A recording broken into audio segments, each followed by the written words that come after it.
माझे आई बाबा वेगळे झाले काही दिवसांपूर्वी. कसं एकत्र येतं ना तोंडात, आई बाबा.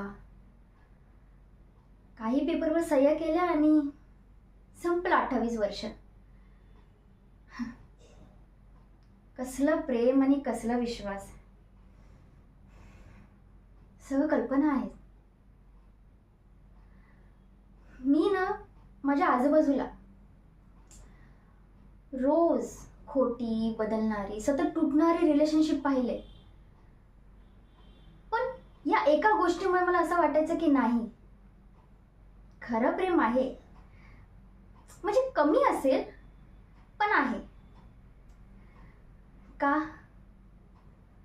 कारण माझे आई वडील राहतात ना एकमेकांबरोबर इतके वर्ष.